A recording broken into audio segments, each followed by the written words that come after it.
Oh, that got me in a funky mood. The theme music there, I was actually just thinking, because that's the mellow original theme music. I do have the heavy metal theme music as well, which is lots of screaming. That could get me hyped up in a different way. But I'm here anyway, and hello, Megalage, and thank you. I did not see your comment until I was ready to go on, but I did actually check quite a bit earlier. The camera and mic were working, and what do you know, because there wasn't another fucking Microsoft Windows update, it didn't fuck with my camera. It happened twice, and both times it was because just previously there was an update, and fuck you, Microsoft. Fuck you so fucking much. So frustrating. So I will try and keep that in mind in future. If we get another one of those updates, check that my camera and microphone. Well, it's not that they're working. It's just that Microsoft will allow fucking StreamYard to access them. So very, very angry at Microsoft, which I've been many times over the years. Yeah. Anyway, I finished. Like, I was doing a cocktail video before the stream, and I finished it before the stream started. Literally 30 seconds before the stream started.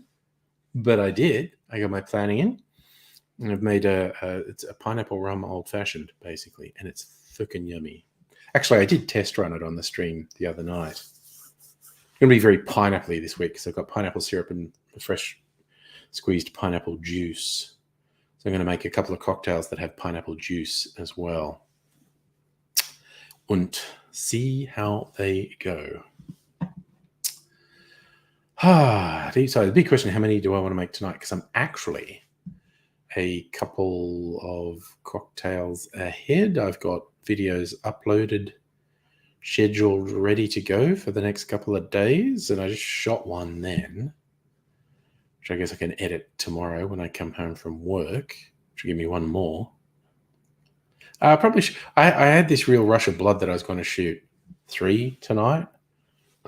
I don't know if I want to drink 3 cocktails tonight.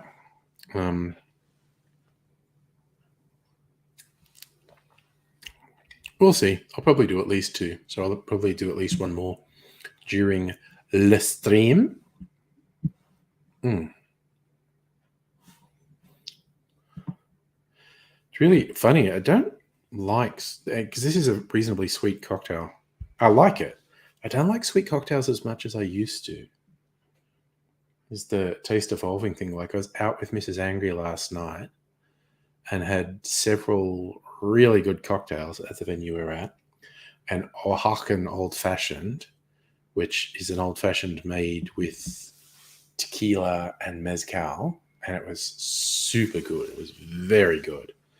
And they had this really sweet, fruity one they were calling a Rojo Zombie. Tasted mostly of the pomegranate syrup, the grenadine that was in it. Good quality grenadine. It tasted really nice. It had 2 rums and other stuff, and it was bright red from the grenadine, and it was really fucking yummy. But it was really sweet. I remember I was drinking it like, this is really good.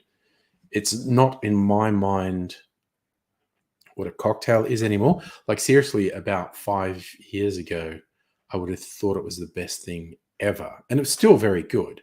I'm just being, I guess I'm snobby. I guess I was going to say, is snobby the right word? And I'm like, yeah, I kind of think it is. I kind of think I need to out myself as being snobby. Just be honest and own it. I have a tendency to be snobby about cocktails. I have opinions, very strong opinions.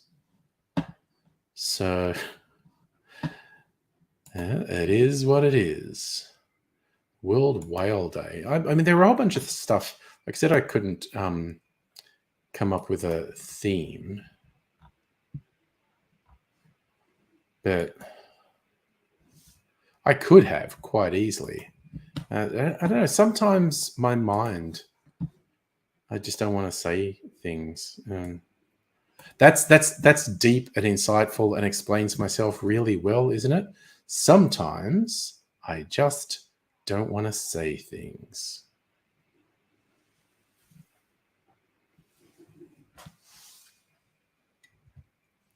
Here we go.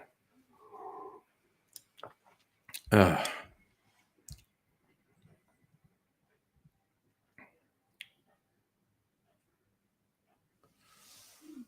yeah, there's a weird thing. Some guy bursting into a restaurant on the Gold Coast and being very agitated, possibly having a mental health episode, and got restrained by patrons and died afterwards. And what the story behind that is. It actually happened at a bar I go to up the road. It happened a couple of years ago, like pre-COVID. Actually, it happened. And yeah, there was a coroner's report, and they're going like, no, they didn't beat him. He's not like bruised and broken bones. I think it was drug psychosis in this guy's case, and he took in way too much of the drugs, and he's stressed by being restrained, and he had a heart attack. And hello, honey, how are you doing?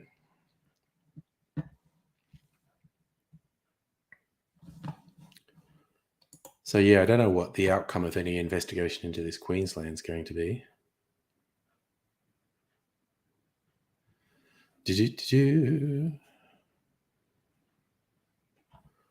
What else is happening? And just, what on a Sunday night looking at news headlines.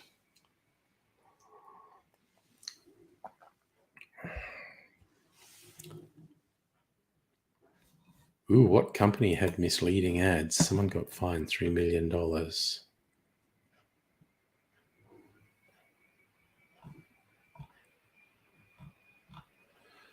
Workplace relations advisory firm slapped with a $3 million penalty for pretending to be affiliated with a government agency. Employsure, fined for making false and misleading representations. Misled customers into thinking it was associated with the Fair Work Ombudsman or the Fair Work Commission. Court tripled the penalty originally imposed by the federal court after $1 million wasn't enough to sufficiently deter. Dang. There were more than 100 complaints about Employsure's conduct. Well, it's just people thinking they can put anything in online ads because there are ridiculous, obvious lies in so many online ads. That one doesn't seem that obvious. Probably one they did get thing. Honey, kind of not related. Had to educate bouncers about cystic fibrosis because they walk a bit like they're drunk. That's an interesting one. Not sure. Oh God, I was just going to say something. I'm going to say it. I don't have a lot of faith in bouncers being able to accept education. Not saying they have an easy job. Not saying all bouncers are assholes. But yeah, they're. I'm not sure. What's the Guardian's cocktail of the week? Le Magritte bars through the clouds. Now, I've already said I'm a snob. Am I going to like this, or am I going to say it sounds shit? Looks pretty. Tequila, lime juice, grapefruit juice, blood orange liqueur, egg white. That's a nice one. Yeah, that is. It's essentially a twist on a margarita, but with added foaminess and splitting the juice between lime and grapefruit and specifying blood orange as opposed to orange liqueur. Yeah, it's a little riff on a margarita. It sounds quite good. Turning a margarita and adding foam, which you don't normally get on a margarita.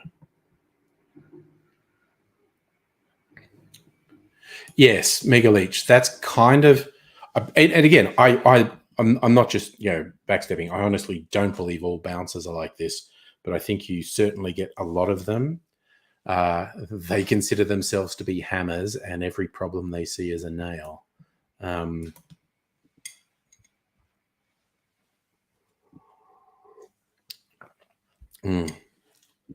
So not great a lot of the time is what I'm saying. Ooh, you know what? I have to actually look up these things I was going to make. Just want to double check what sort of glass they say to put it in.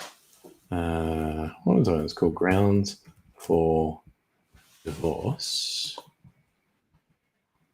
We shake and put it in a coupe. Okie doke.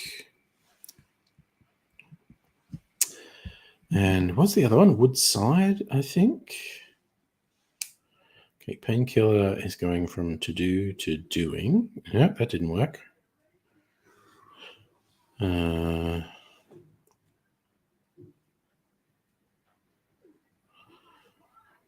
Woodside?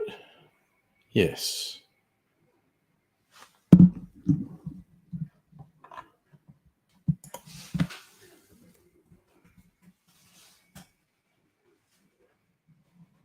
Woodside cocktail.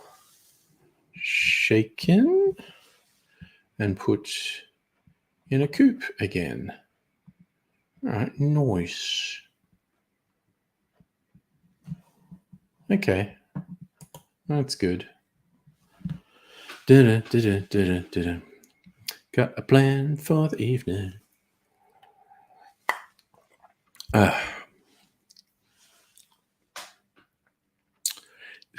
So I will make this one with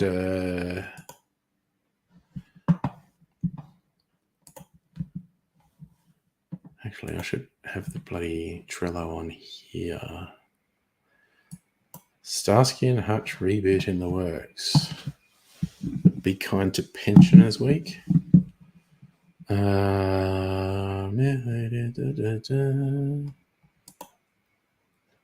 Oh yeah, I got to do Grounds for Divorce first.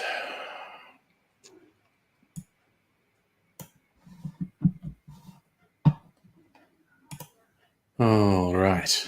I mean, I might even do it now. For there's too many people here, can fill a bit of time, and it can be all socially lubricated for the arrival of more people. I'll get on that. Okay, I've got to do a couple of things.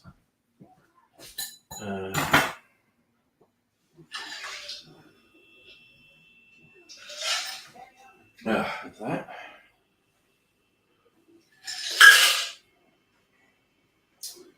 Right, there's that and that. Cat in the hat. Right, I want to put a couple of things back.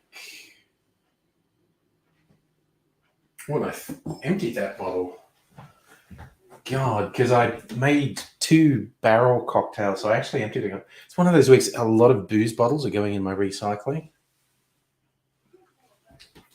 Bit self-conscious about that. Ugh, that makes 4. Okay. Pineapple rum, go back. Right. Let's go. Okay, I'm not making the Woodside first. Grounds for Divorce.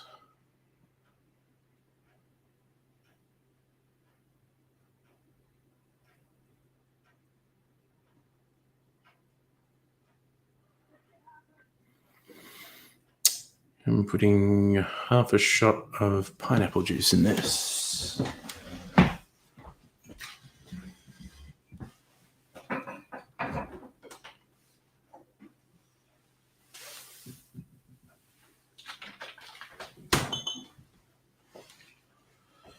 It's just my pineapple juice, isn't it? Sure it is. Ooh.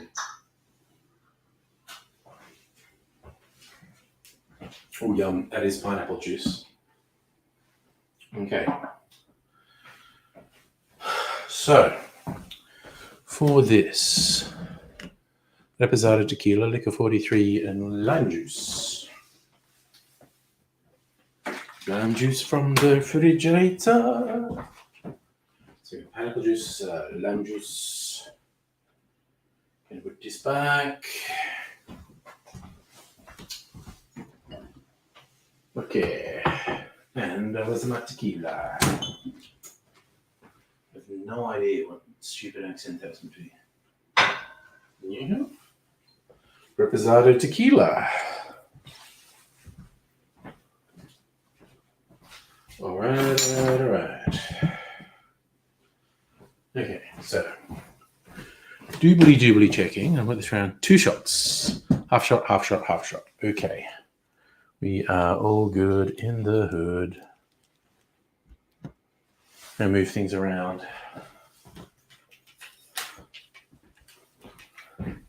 Easy. On this side. Move this camera here. And bring this light around. Wondering if the day works. And turn this light on. And bring this down. Down. Down.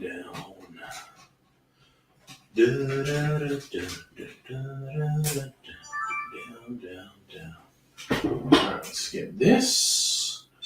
We're doing it at high speed mode so we can get sexy slow-mo. Down. There we go.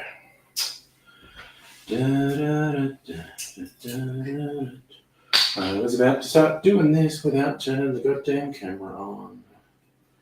Freaking done that. Oh, this is a really earthy tequila. Nice. Okay, let's get rolling. And here for shot of Liquor 43, a Spanish vanilla liqueur. Half a shot of pineapple juice. And half a shot of lime juice.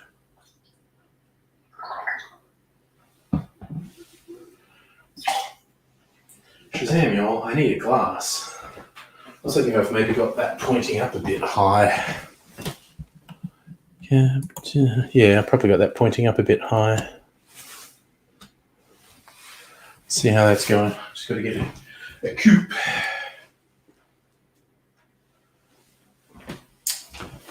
The sun, Superman, watching all them bad guys. 24 hours a day. Alright, shaker. Okay. Quick warning for anyone with headphones.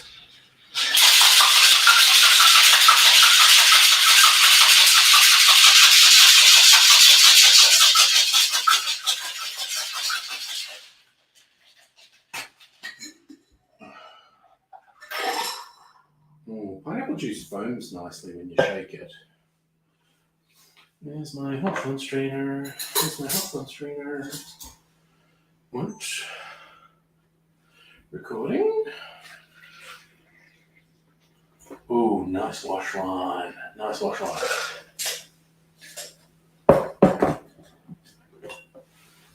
Okay. Now, back to the other side while I record my talky bit. So we'll come back here.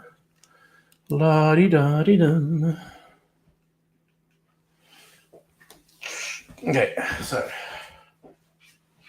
see how quickly I can do this.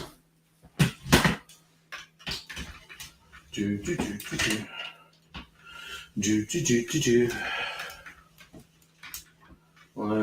do it. All right. Out there. Reach there. Let's go wide, motherfuckers. All right. Is that the right angle? Yeah, it's pretty much the right angle. I don't have my drink. I need my drink if I'm going to shoot this bit.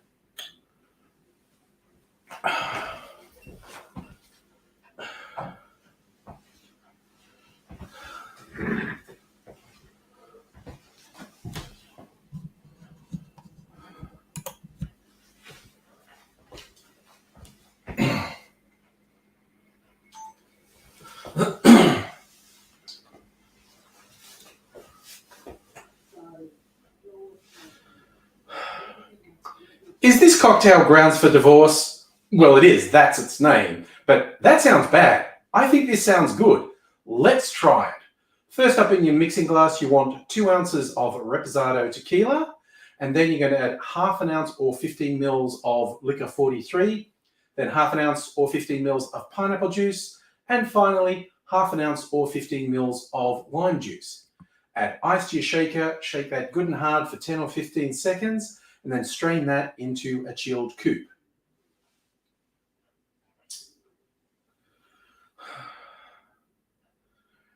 And now the verdict. Is this grounds for divorce? Wow, you're really fussy if this is ground from... And now the verdict. Is this grounds... Oh, wait, no, I'll just edit. You are really fussy if this is grounds for divorce. It's like a slight riff on a margarita. It's really quite nice, and I recommend you try it. Grounds for divorce. Cheers. Okay.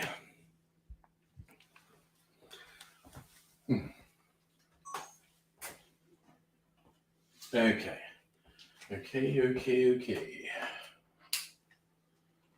Switch that off and switch that off.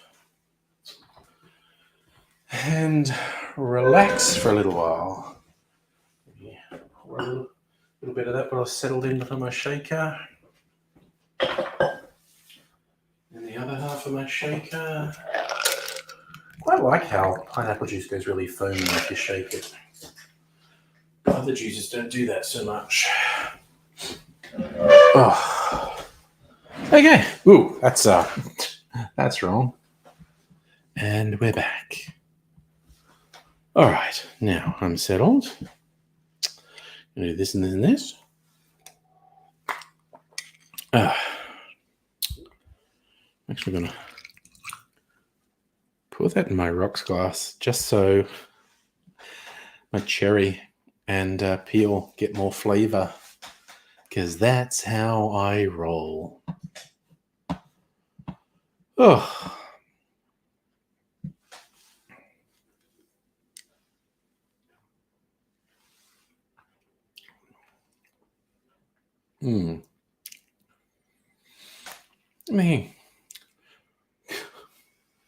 I'm worrying, was that pineapple a bit funny? Ooh, that reminds me. I made tepache and it finally started to ferment. So I might bottle that while I think of it.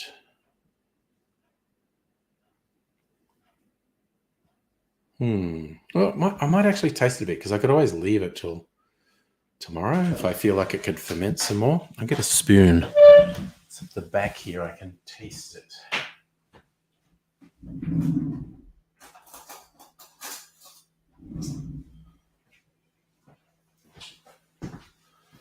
All right, wandering down. Do.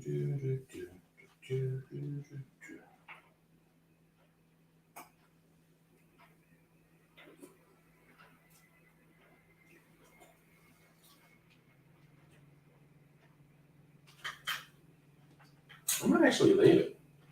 It tastes really nice at the moment. Might taste better if it ferments for another day. Oh. Tell you, one of the things I don't have to worry about with no Minzy in the house is she's going to get into stuff.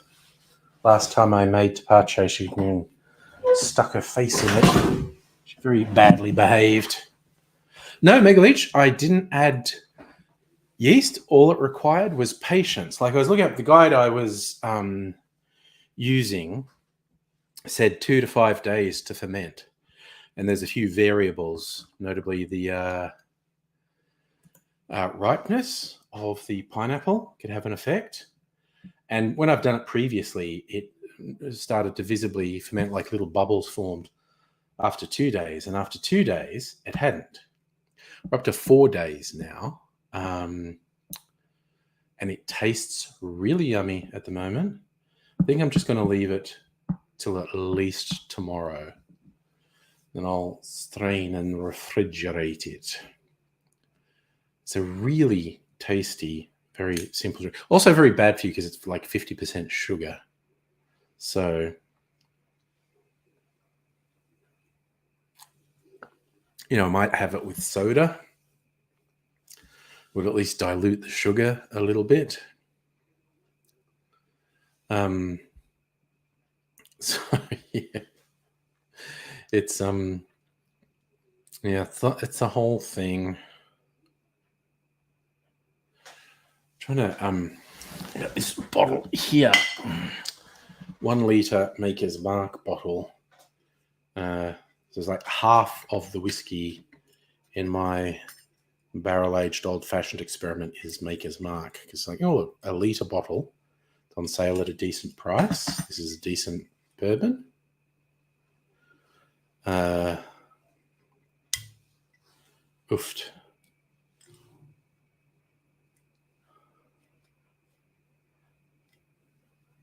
And yeah, the rest was stuff I had.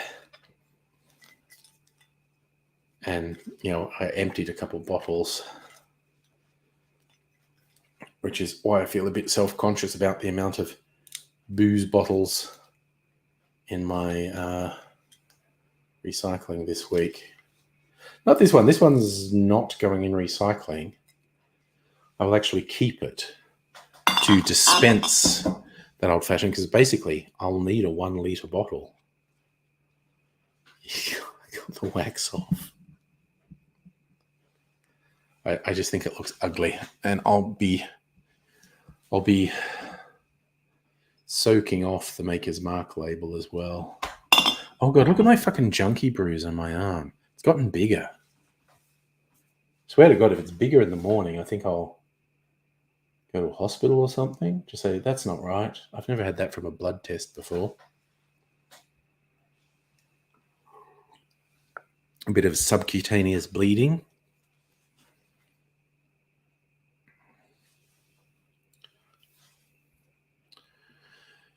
A bit weird. Plus, yeah, I'm self-conscious about going into the office and having everyone think I'm a junkie from a bruise from the track marks on my arm.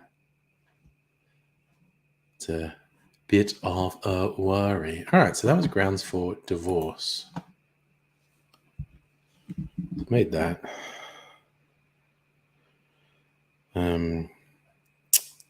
This other one sounds weird. The Woodside. Rum, vermouth, port, pineapple juice, lemon juice, sugar syrup, and foam. All right, grounds for divorce. It's now on the doing list. Oh no, what am I doing there?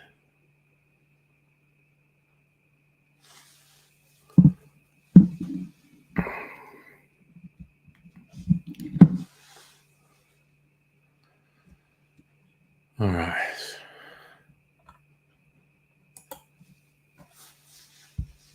Wait, what's it called again?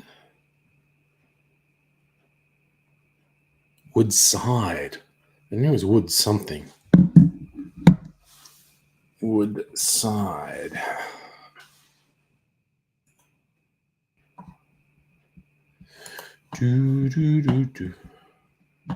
I forget, what did you get a bruise from, Heine? Oh yes, Mr. Miyagi, wax on, wax off.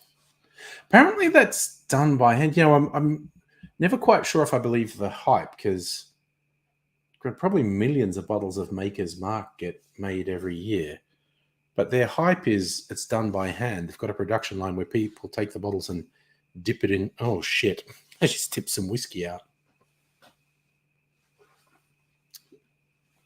People, dip it in the red goop. It's a big hype thing. They say it's done by hand. Never 100% sure if they're lying or not. All right, so honey, it was a blood test as well. Okay.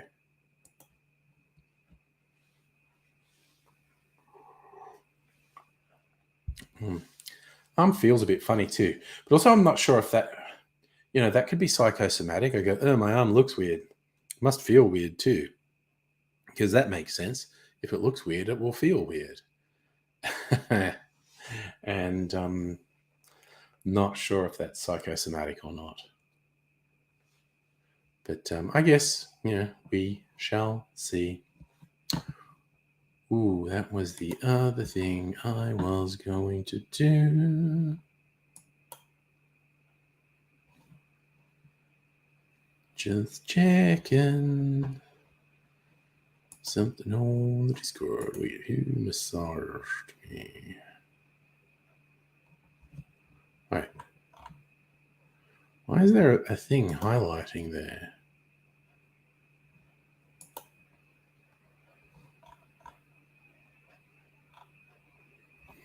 I hate seeing unread message things. Does my head in. Saying there's an unread message, but there isn't one. And that shit frustrates me. What do I get for Nitro? More uploads, custom emoji, HD video streaming, access to more activities. So much room for activities. I don't care. Nitro Basic, more uploads, custom emoji, special Nitro badge. Yep, I don't feel like I use it enough.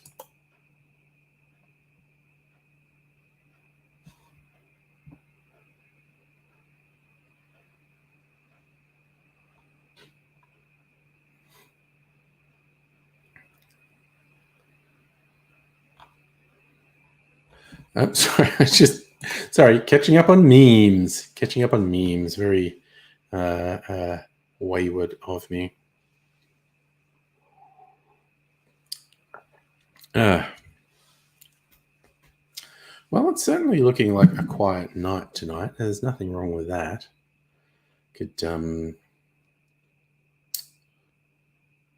make another video without feeling guilty about how self-serving that is. Might do that. Hello, Dr. Abigail. How are you this fine evening? And the cicadas are really starting. Okay, well, I'm not going to make any video while the fucking cicadas are going, because I found, not that anyone really noticed it, but I was very conscious in one of my videos that I shot while there were cicadas going.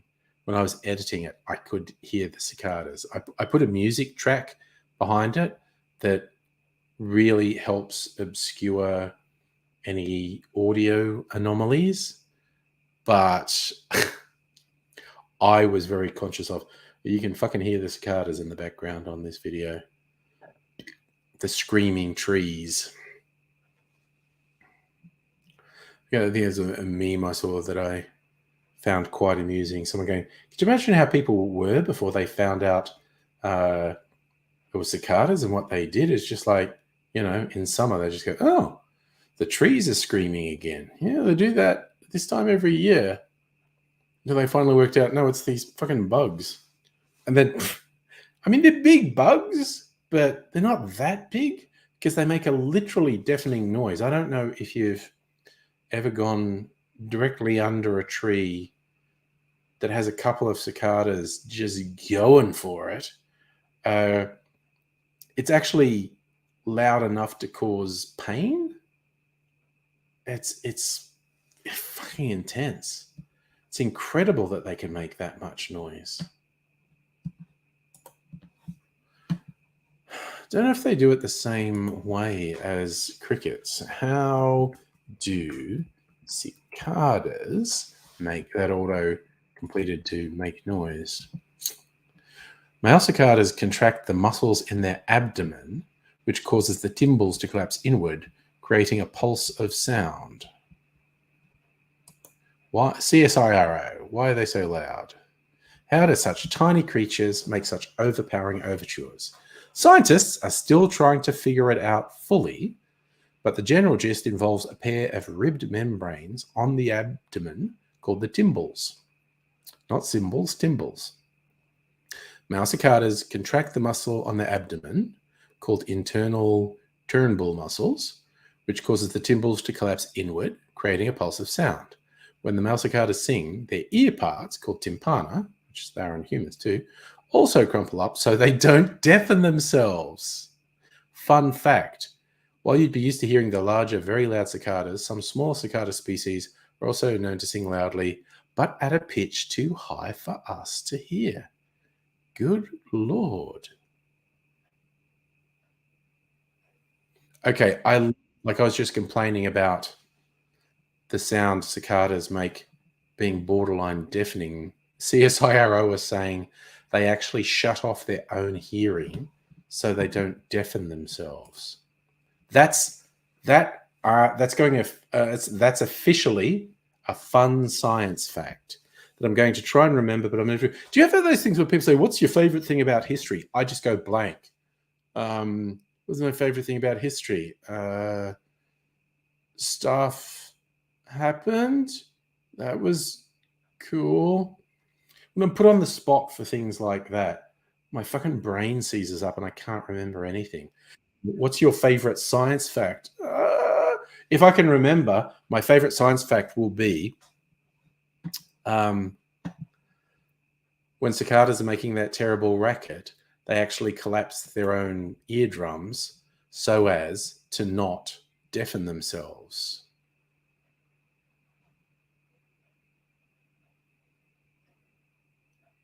So I was just looking, Heine posted, I'll share the picture. Heine's cleaning. Where are we? Present. Share screen.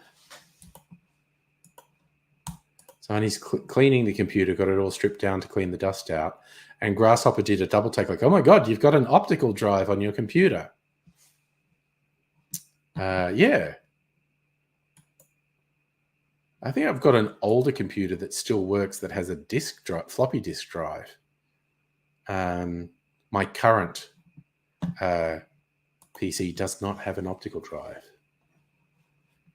So when humans shout, their brains turn down nerve impulses to the ears so they don't deafen themselves. Did you just make that up? Are you just trying to stomp on my cicada fact? I don't know. But I feel like that's thinking. I think, what's it? Cicadas are the favorite insect of children. In fact, many new species in Australia have been discovered by tiny tots who've doggedly searched for the source of that strange sound.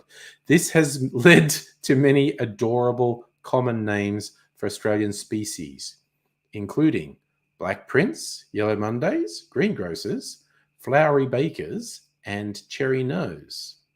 With many hundreds of new insect species being found around the world, every chance there are more creative cicada names to come. So keep your eyes peeled, your camera ready, document your findings. If you find a particularly odd-looking one, you could be naming the next cicada after... Oh, God, this is like 50s vaudeville humor. You could name the next cicada after that very loud mother-in-law that asks overly personal questions every Christmas. Just a suggestion, winky emoji. Oh, my God. That's fucking lame. Mother-in-law jokes. Fuck me. Bing it. Well, have Bing got their chatbot working? Actually, can I fucking log into ChatGPT, have a conversation with it?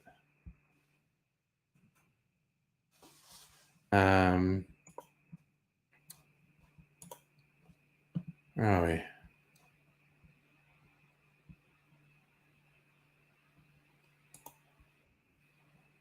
Oh, fucking hell.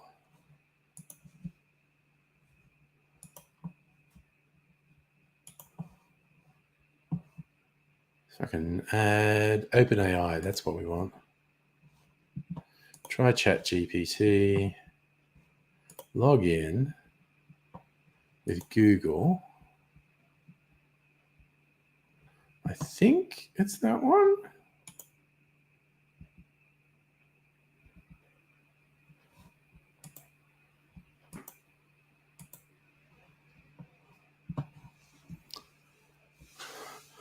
Why do humans not deafen themselves when they shout?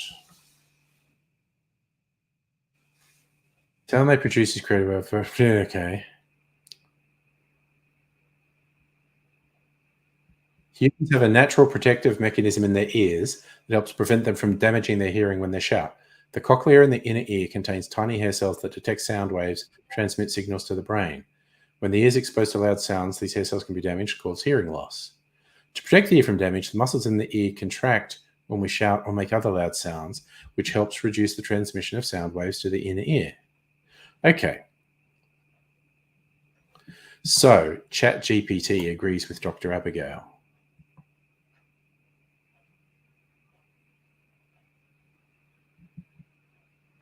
Oh, yeah, we're having the discussion about the chat models generally are extremely bad with numbers. Very, very bad with numbers.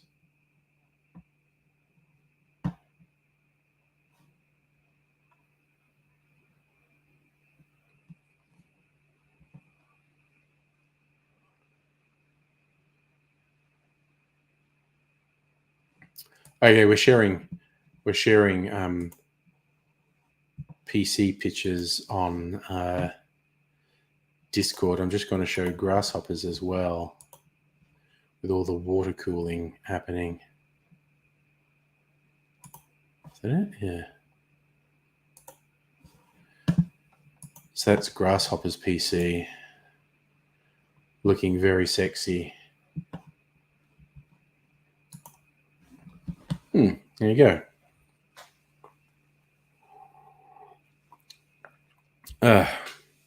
It's a whole thing.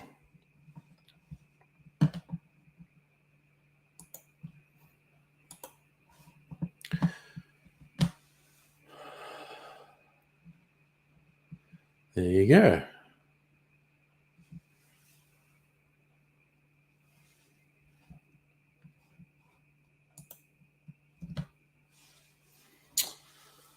Oh, looks a lordy. What's it? A43.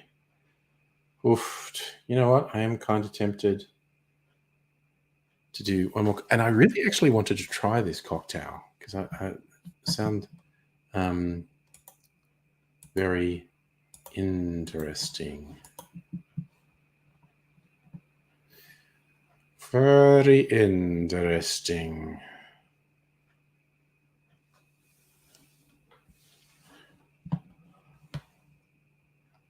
Is it? Is there? I don't know.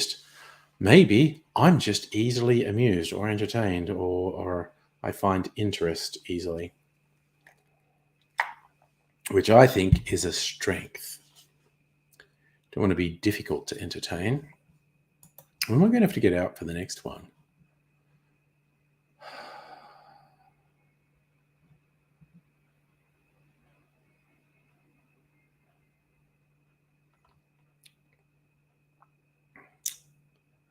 All right, so white rum, port, vermouth, lemon juice, and a sugar syrup, and bitters, and Wonder Foam. Just have to check where I put my. That's just there, I think. Wonder Foam. Your AOI cooler is almost 3 years old. See, those are all words. Galvanic Gunk. That's the name of my new heavy metal band. Galvanic Gunk. Words are cool. I like words.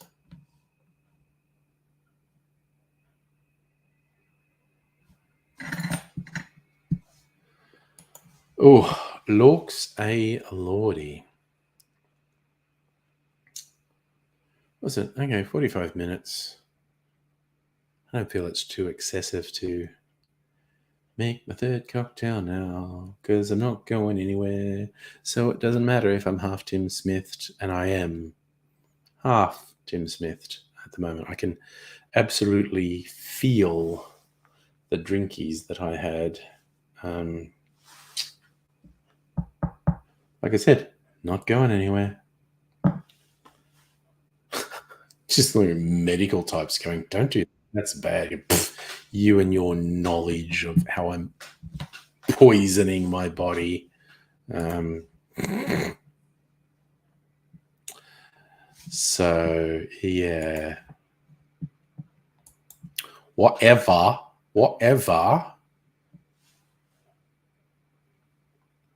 You know, cash me outside. Sorry, I feel like I'm mixing up Dr. Phil things there. But, yeah, random fact. Dr. Phil, what a piece of shit. What an absolute piece of shit. Profiting off other people's vulnerability. Fucking garbage fire of a human. Oof. Sorry, and as soon as I say garbage fire of human, I just think of cookers and the anti-vaxxers and the people who still assert, COVID's a hoax. No, it's fucking not, guys. It's fucking not. It disturbs me quite deeply that people can still say shit that ridiculous, and they clearly expect to be taken seriously. And it's just like, what? Why would you say that? That's really weird. Anyway.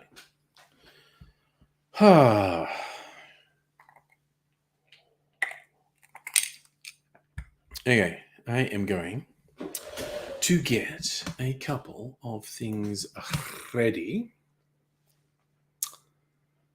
Grapefruit infused dry vermouth. Jesus Christ. Who's got the time to do that? Not me. Okay, put that in there. Alright, so this is a glass out. And I can reuse it. Alright, so putting lime juice back. Keeping the pineapple juice out. Putting the tequila back. Right. Moving stuff around. Camera, can we come around here? Because we're going to pour things into glass moment. Just feel maybe my hair's gone all over the place. All right, you know what I got to do? What I got to do? Man's got to do what a man's got to do.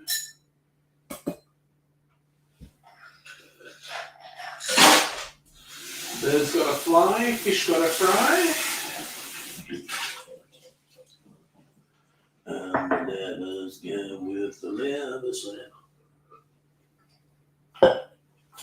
Very obscure references that I don't expect anyone else to get.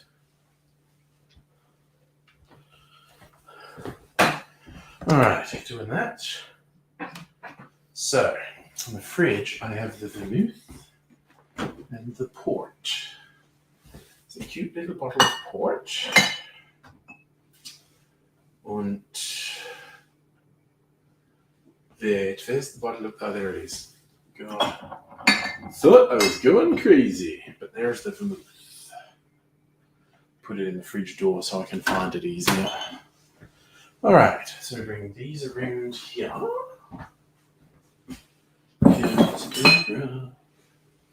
That is pineapple juice. I want the lemon juice and the sugar syrup and the white rum. That's lemon juice.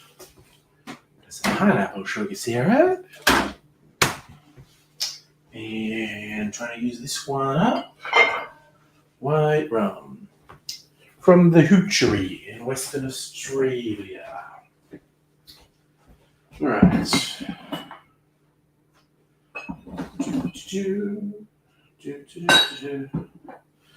Okay. Now, let me double check this. Okay, 3/4 of an ounce, half, 3/4. I feel like I should have this open where I can see it. All right. Well, there's the lime juice. Okay. You can go back in the fridge. Do do do do do do do do do do do do.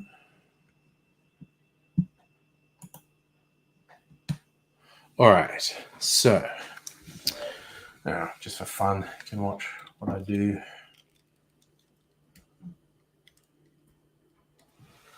All right.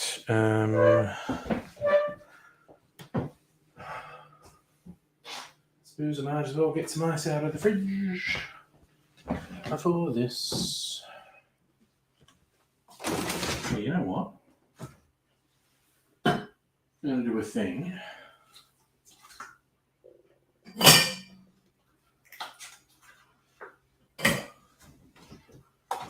Yes, I'm just in the mood to do a thing. All right. So,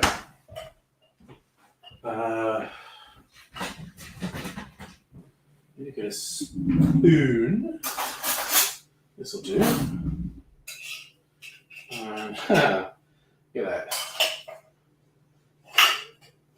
Physics made that stick there. Now, okay, so this is a slight warning to people with headphones on. I don't think this will be too loud, but I'm going to crack ice.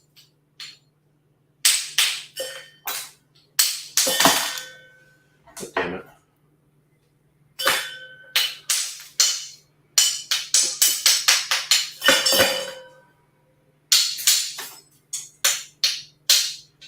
And some shrapnel went flying there, I tell you. All right. Oops.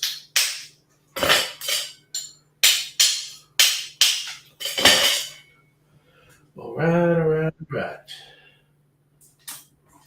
All right. That's that. That's that. So, turn this light on. Okay, so I'm bring this down. Okay, you know what I'm going to do here for a moment? Actually, no, don't worry about it. All right. Brain's just getting distracted and going all over the place, as it is wont to do.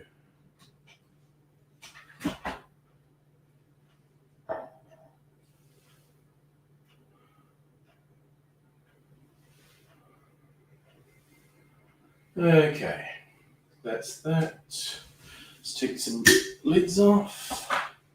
Move our rum and port.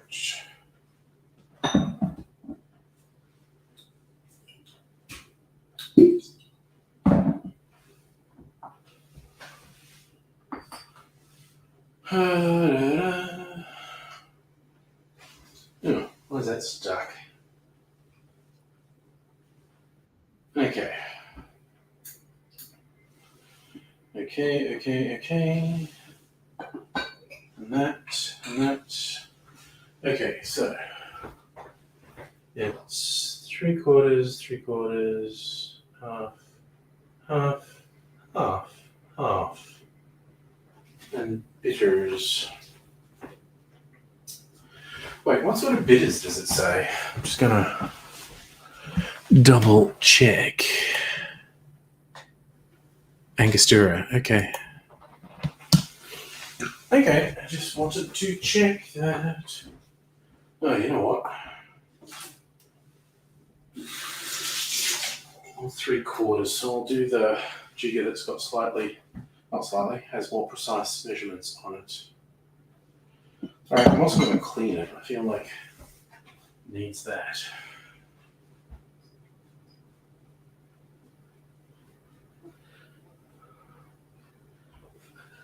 I feel like this is probably meant for medicine, not... Actually, no, it's for cooking. because it has teaspoons and stuff on it. But, where are we? 3/4 of an ounce. All right.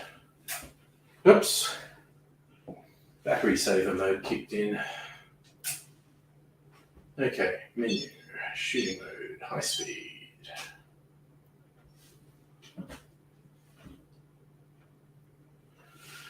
Okay, let's start. 3/4 of an ounce up one.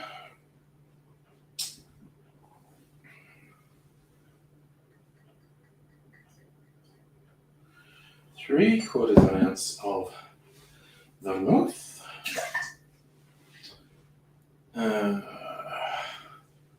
Half an ounce of port.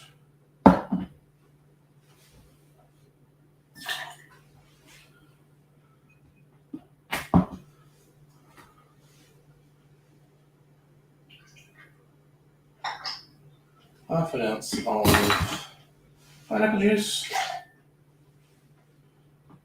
Half an ounce of lemon juice.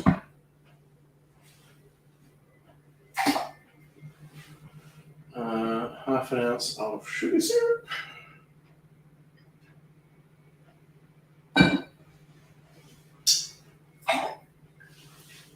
Alright, the bitters, 2 dashes of bitters.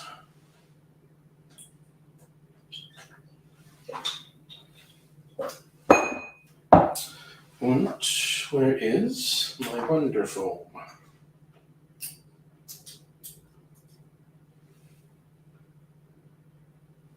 There we go, wonderful. Dunzo. Now, done. Okay, should have done that, but that's okay. Okay, a coupe. Just swap positions, put that there. Alright, now warning for headphones, I'm about to shake. Can be a bit intense with headphones.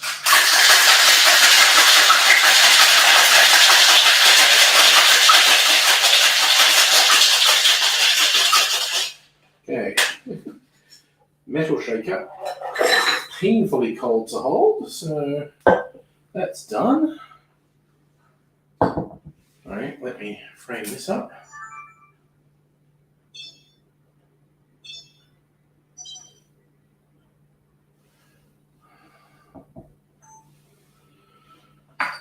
All right, strain.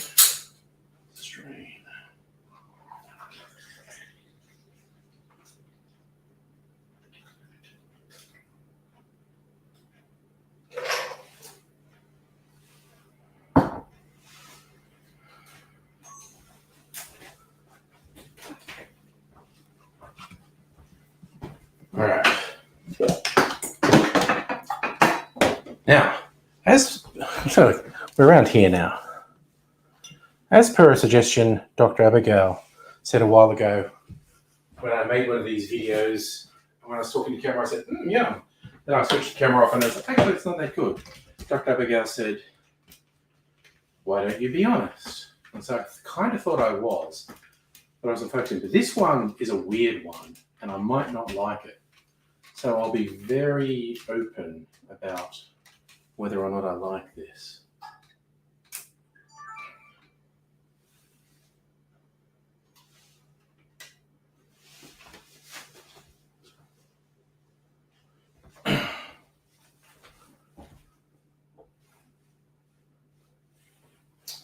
All right, so let's give it a go.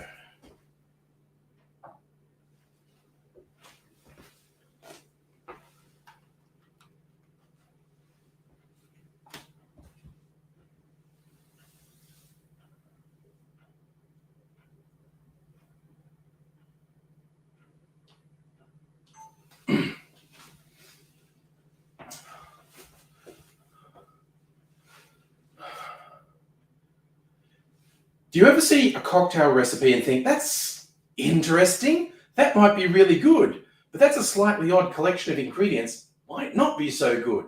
That's how I felt when I saw this one called the Woodside. So I'm going to make it and try it on camera for the first time. You get to see my genuine opinion. I'm going to do that again. I didn't like that. Have you ever seen a cocktail recipe that was out of the ordinary? Have you ever seen a cocktail recipe that was so out of the ordinary you wanted to try because you're thinking, that could be good, or it might not be quite so good? That's how I felt when I saw this one called The Woodside. So I'm going to make it and try it for the first time on camera so you'll see my honest reaction. It goes like this.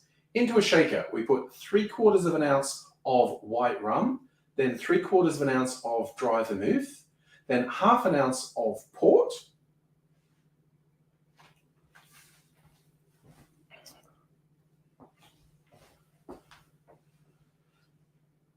then there's 1/2 ounce of pineapple juice, 1/2 ounce of lemon juice, and 1/2 ounce of sugar syrup.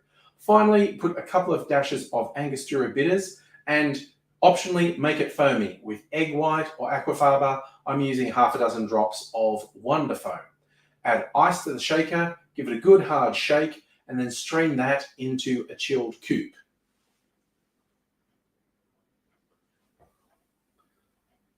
And this is the Woodside. It's a very interesting color. Let's try it.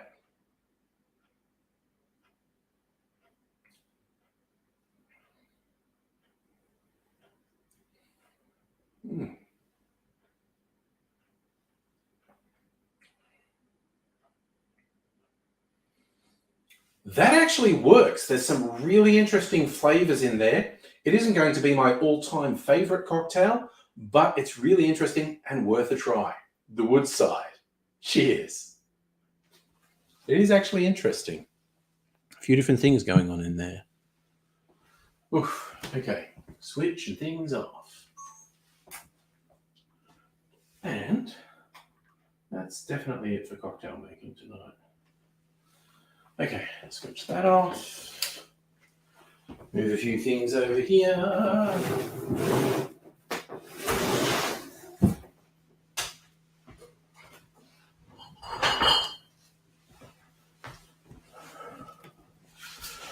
Oh.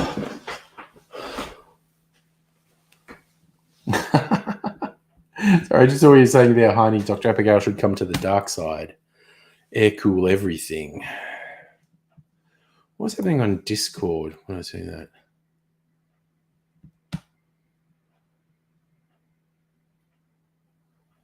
Oh, just seeing Heine's disordered cables is making Grasshopper's eye twitch. Oh dear.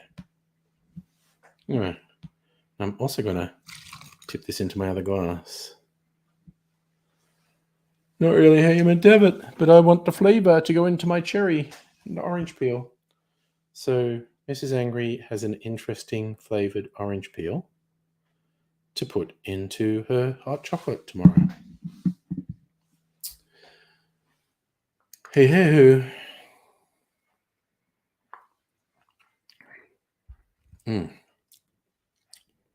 What does that taste like? I guess I feel like the port's dominating. It kind of tastes like grape juice. It's a very fruity drink. It's quite nice, quite light. What to do, Heine, in relation to what in particular?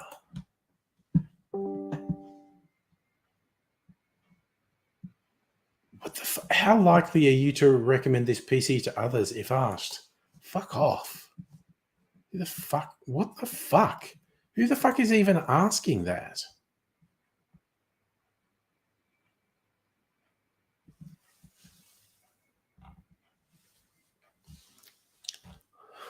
It's so funny.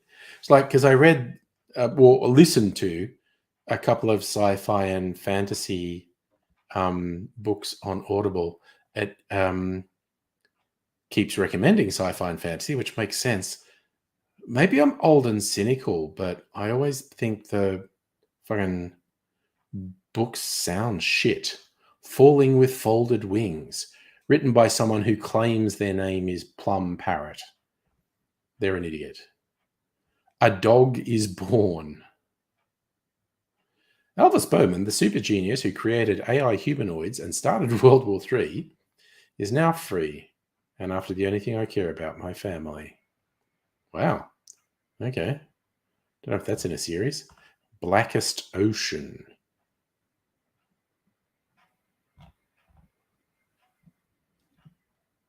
Yeah, no. I think I'm old and cynical. The sci-fi and fantasy book titles sound fucking stupid to me.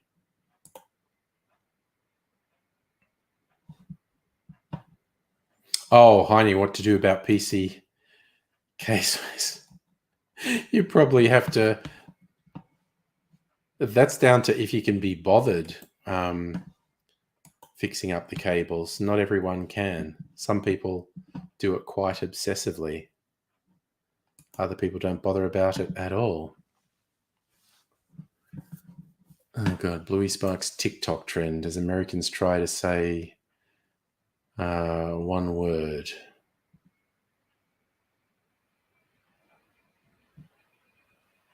Airport. Oh, okay. Now they're getting weirded out at the way Australians say airport.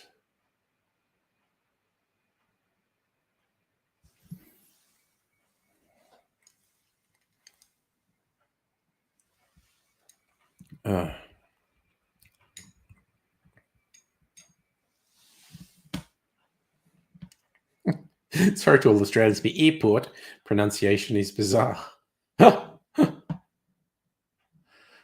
It's just so fucking funny that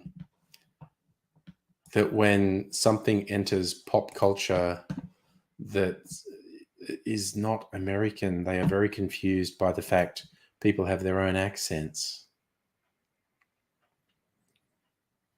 And I don't think Australians are quite as bad at this simply because of, again, cultural imperialism. We get the vast majority of our culture from places outside of Australia. So we just accept accents and people saying things differently. So,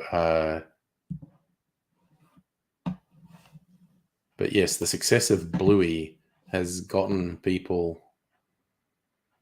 fascinated with Australian pronunciation.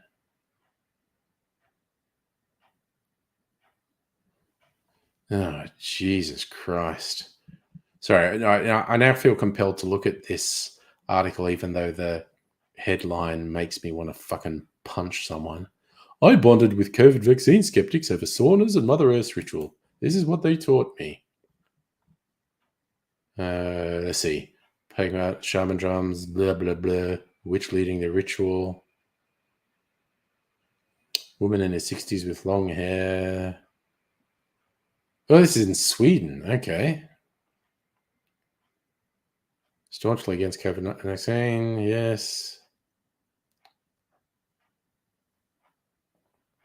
So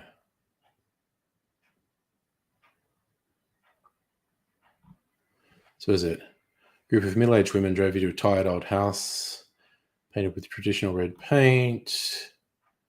Darkness falling over fields. Swedish election showed the division between country and city, that's fucking everywhere, for fuck's sake. Yeah, people in country areas vote for populist right wingers. That is fucking everywhere. Jesus. Let me see. What else? We'll see.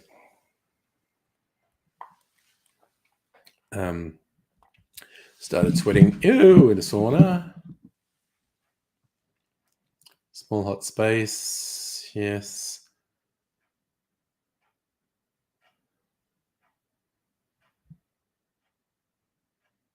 So they're all in a sauna together.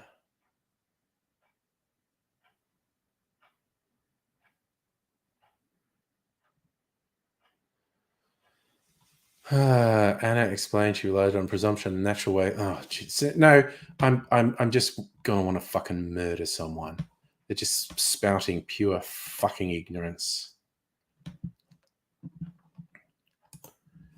Fucking poison is natural. There are a bunch of poisons, bunch of natural things that will kill you stone fucking dead inside of a fucking minute. Jesus fucking Christ. So annoyed with people who basically equate natural means good.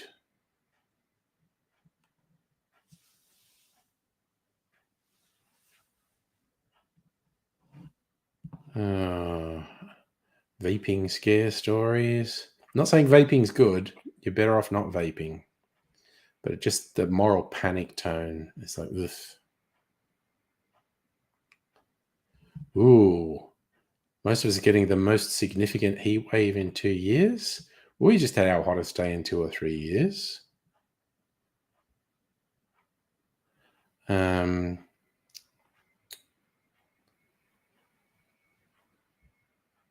Yes, there are suggestions that being infected with COVID gives you improved immunity afterwards. Also, even mild cases of COVID can actually have long-term health consequences. So, fuck that.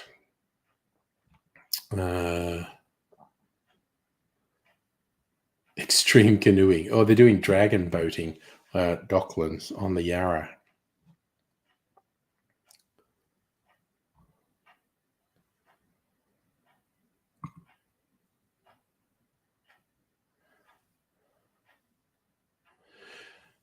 Tom Cruise's viral botched tan photos may actually help men.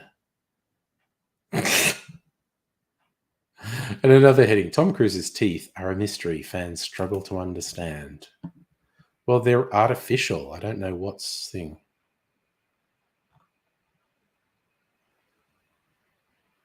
So he had very obvious orange tan, apparently.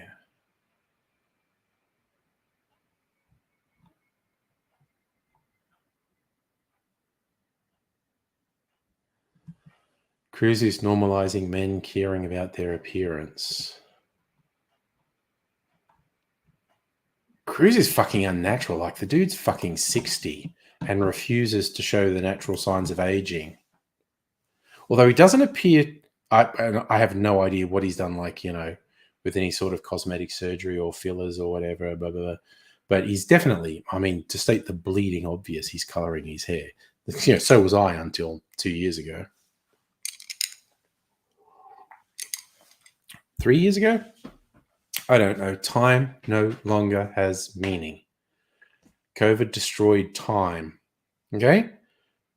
Physics may not agree with me, but in my mental state, several things happened both 6 months ago, 3 years ago, and 10 years ago. So, and it's the same event.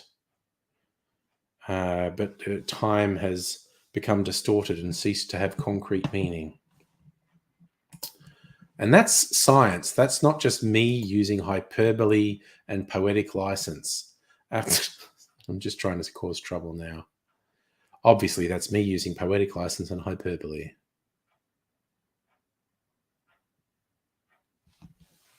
Oh, God. Okay.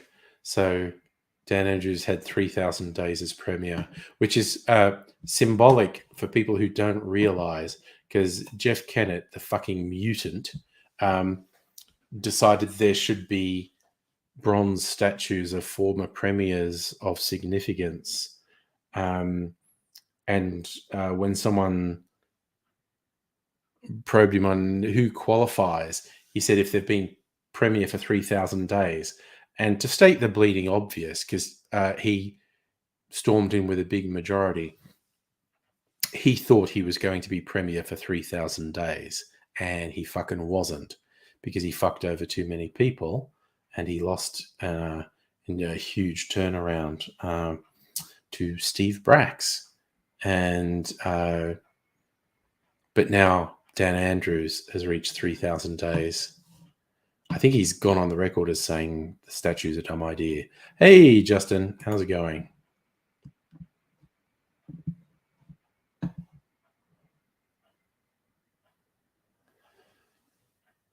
Which countries have nuclear weapons? How many do they have? Well, that just sounds depressing. I don't want to know that. Scorcher hitting some parts of Australia. We got a really big cool change after Friday. Western Australia is getting fucking pummeled. And it's supposed to be another, at least mini heat wave at the end of this week.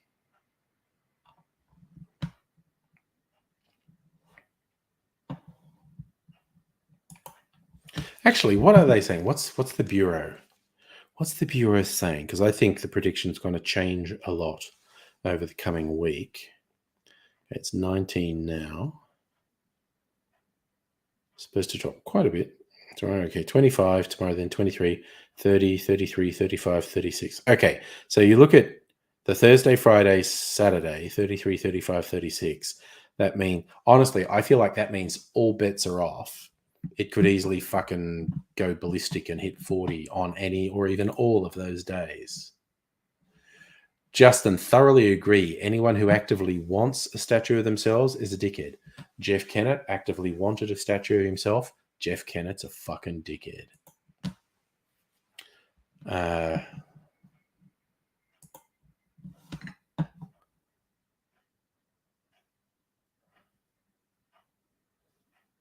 What else?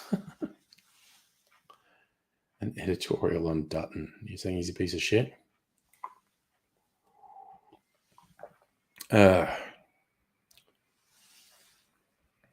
What else is happening? Is there anything good? Hacks and recipes.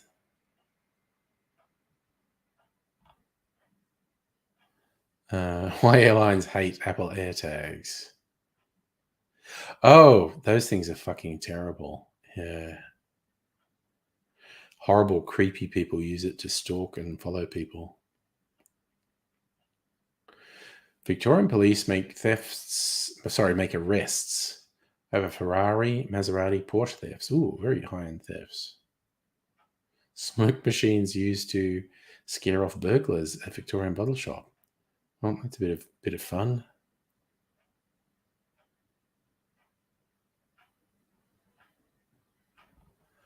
Dun, dun, dun. Is there anything else?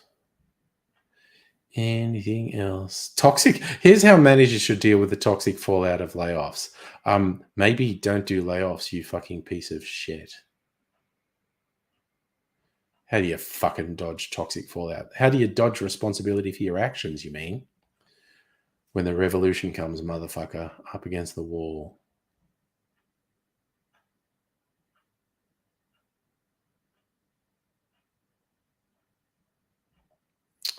Well, whatever.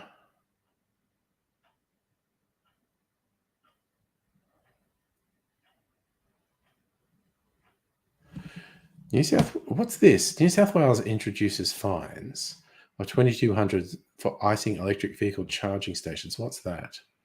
Will slug petrol and diesel car owners if they park in EV charging bays.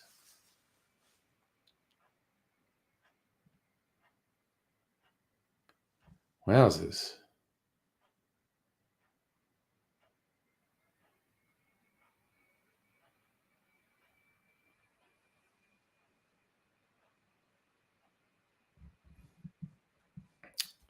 Okay. You can get a $2,200 fine for parking in a charging bay. Okay.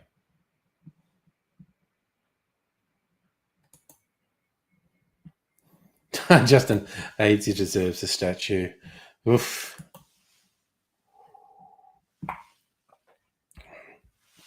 AZ just deserves to be a cautionary tale, I think. I think that's how he'd see himself.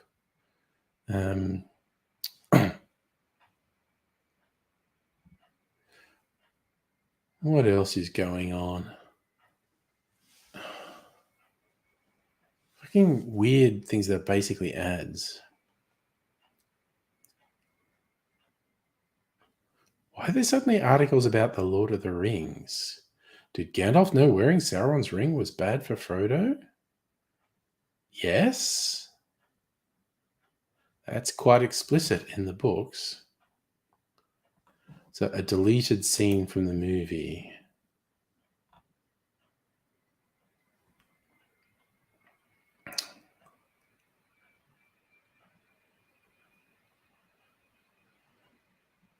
Okay. What is this? Oh, there was a deleted scene where Frodo looked a bit like Gollum, wispy hair and pale skin.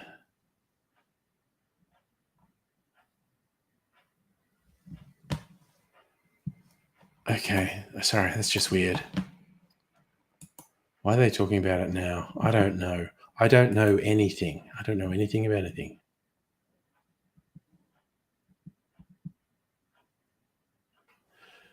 Marvel may delay upcoming Disney shows. Disney CEO seems to admit Marvel and Star Wars are in trouble, slashing budgets.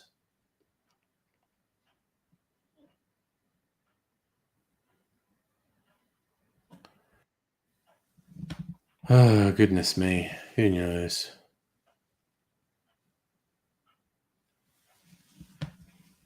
Who the hootin' heck knows is what I say. Sorry, my whole thing has been a bit weird. Just this is me having made 3 cocktails. I'm having trouble focusing. Yay! Oh. Dad, who spent 14 years writing book, becomes bestseller 11 years later thanks to daughter's TikTok. Well, there you go. That's interesting. I think that, and I don't want to sound sarcastic, that's genuinely interesting. Okay, let me see what they say.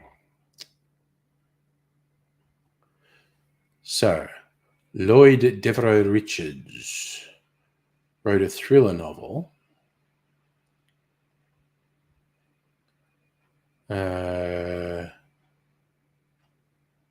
So, several women were missing.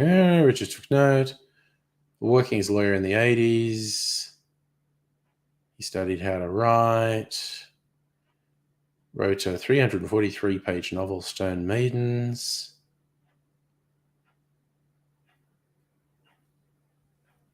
Okay, he averaged 74 hours of sleep a night for a decade, raising kids, writing the book. Completed a draft in 2009, turned down by over 80 agents. One agreed to work with him in 2010. No one would publish it. Amazon subsidiary Thomas and Mercer published Stone Maidens in 2012, 14 years after he first began writing it. Didn't meet expectations. Didn't sell. All right. Okay, so he sold like 3 books in a year. Less than a month later, he's 74. It sold out on Amazon. His 40-year-old daughter. See, this is what I was getting the ages wrong. In my head, the dad was going to be about 40 and the daughter was going to be a teenager doing a thing on TikTok. But the dad's 74, the daughter's 40. So her first video has 45 million views.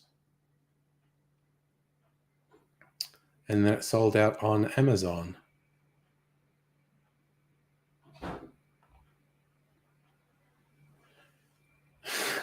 So he's got the #1 serial killer thriller.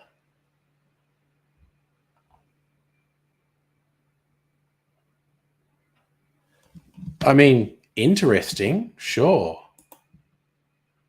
That's weird. Justin, I actually don't. You'd reckon I'd know the answer to that. I don't know if he's got a memorial marker anywhere. I would have to ask family about that. You'd reckon I'd know that, honestly, wouldn't you? But I don't. So read into that what you will. Oh, God, I didn't put the lids back on anything after. Jesus, I hate it when I do that. Sorry, I'm just going to go over here. Just noticing all these things with no lids on them. Very bad. Bad man. That lid on. Put that lid on. Okay, where did the little cork for the port bottle go? God damn it.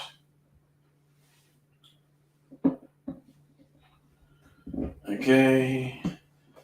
Lemon juice. Pineapple juice. Pineapple syrup. All right. Need to put some. Oh, God damn it. That stuff's still in front of the fridge. Oh, what a palaver. Honestly, what a palaver. I'll put that there.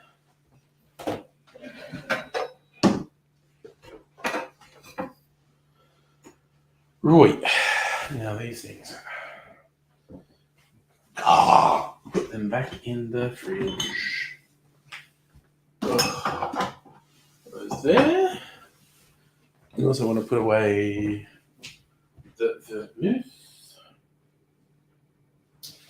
and the lemon juice. Put the vermouth there. Lemon juice there. Put the rum back on the rum shelf, which is down here. All right. That's a bit more ordered now. Oh, goodness gracious me. Was he like a crazy uncle to the kids? It was probably a bit interesting for them when they were quite young that this very strange guy would occasionally come to the house.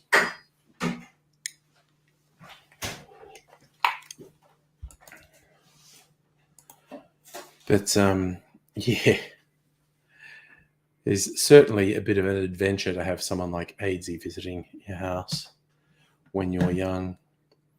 And yeah, they did have him visiting the house for about 12 years. So I think Aidsy liked to make a joke of how difficult it was for him to deal with them getting to the stage where they were taller than him, and particularly with the lads when their voices changed as teenagers and they got tall, and he would make a lot of jokes about that.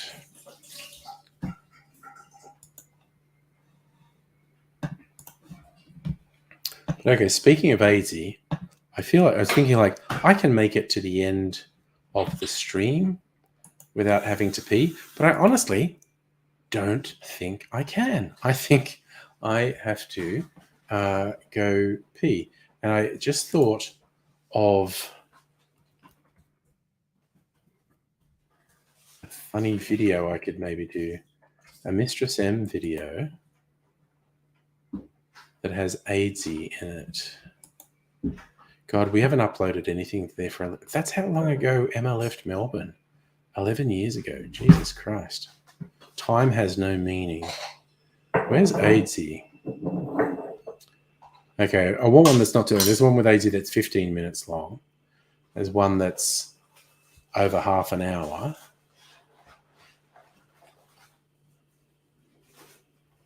I'm sure there was one where we had him fake shooting photos for a dating profile.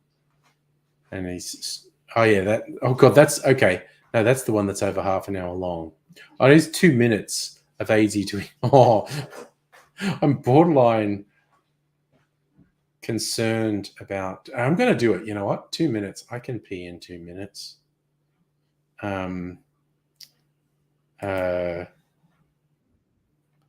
Okay, now, despite appearances the contrary, there's no actual nudity in this. Plus, okay, viewer content warning, you get to see the scars on Aidsy's thighs really quite clearly, which are from the necrotizing fasciitis, which is interesting to say the least.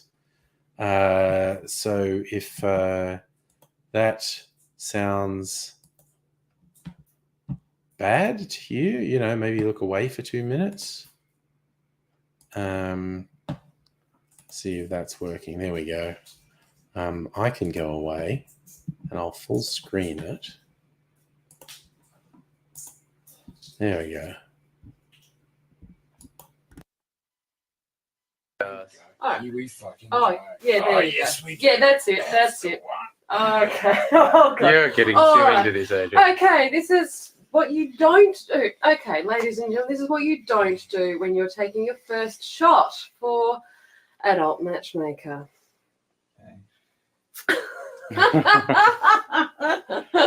Oh dear. Oh, it's gonna Okay. be Yeah. So take the photo, Adrian.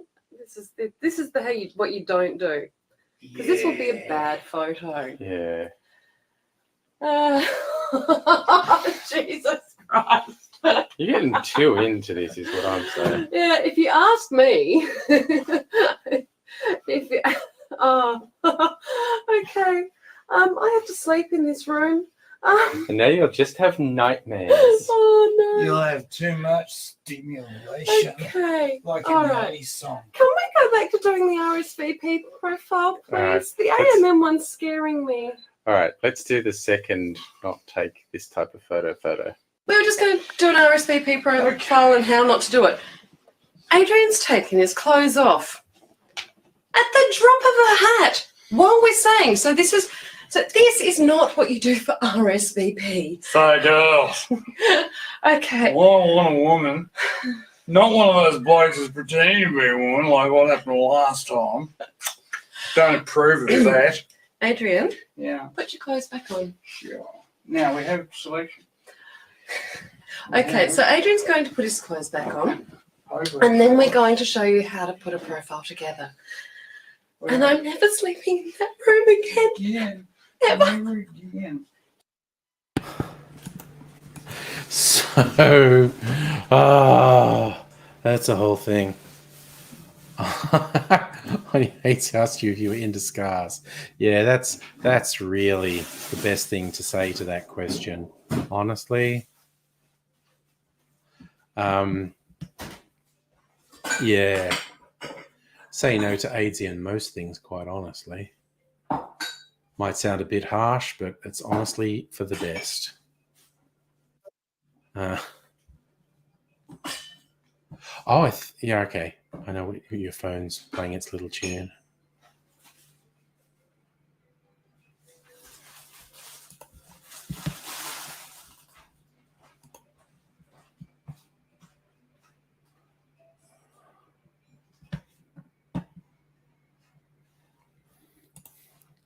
So yes, that was a little adventure from AZ from about 11 years ago.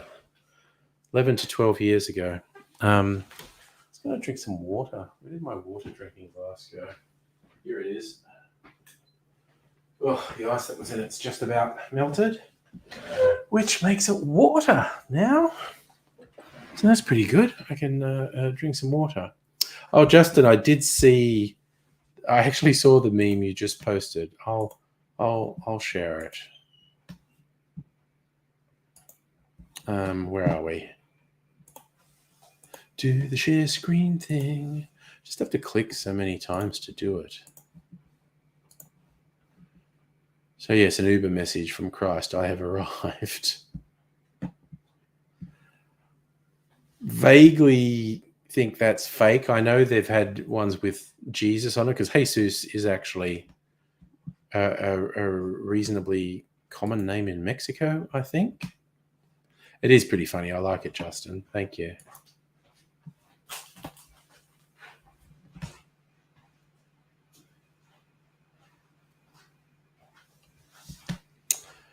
But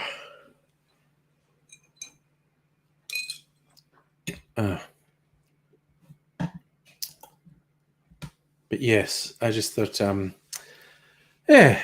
though it was only half an hour to the end of the stream, and on one of the bars going, I can survive half an hour without having to run off and pee, and then I just went, no, I can't. Nope.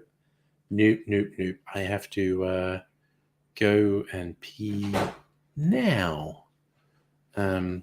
But because we're on the internet, I can entertain you with a little bit of video while I go away. Also, I'm just going to... Speaking of ice, I'm going to organize some ice. Oh, I'll fix that up before I go to bed. I don't have to do it now on the stream. Oh. Ooh, sometimes I really like to drink water. It can be very refreshing. It's like I'm stating some great hidden truth there. Hey kids, feeling thirsty? Have you tried water? It's like I've come up with some great hidden knowledge there. Like, no, I need to express that I know that's not a very insightful comment. It is the age-old thirst quencher, water. But I might have a little bit more of it, mind you. Here's my water dispenser. Here you go, a little bit of bonus peeing ASMR. Some people pay big money for this. All right. Whew.